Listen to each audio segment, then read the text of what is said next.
ইসরায়েলের সাথে সংঘাতের পর প্রথমবার এককভাবে বড় ধরনের সামরিক মহড়া চালিয়েছে ইরান। বৃহস্পতিবার মহড়ার ভিডিও ফুটেজ প্রকাশ করা হয়েছে। ফুটেজে দেখা যায় সামরিক নৌযান ও মিসাইল লঞ্চার থেকে ছোড়া হচ্ছে একের পর এক ক্ষেপণাস্ত্র।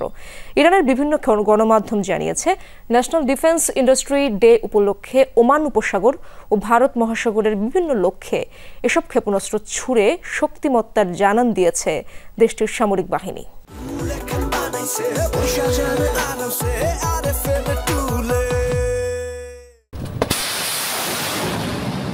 মাঝ সমুদ্রে থাকা সামরিক নৌযান থেকে ছোড়া হচ্ছে একের পর এক ক্রুজ মিসাইল।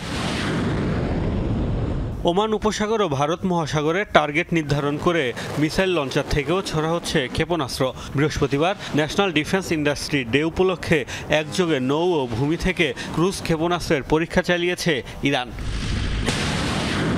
ইরানের বিভিন্ন গণমাধ্যমের দাবি, নিজেদের শক্তিমত্তার জানান দিতে সাস্টেইনেবল পাওয়ার 1404 নামের এই সামরিক মহড়ার আয়োজন করেছে দেশটি।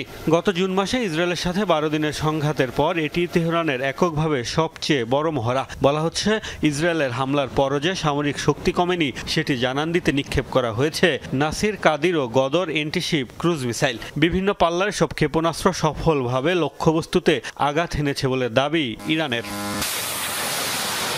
এর আগে গত মাসে কাস্পিয়ান সাগরে রাশিয়ার সাথে যৌথভাবে সামরিক মহড়া চালিয়েছিল ইরান। মোস্তফা মাহমুদ, যমুনা নিউজ।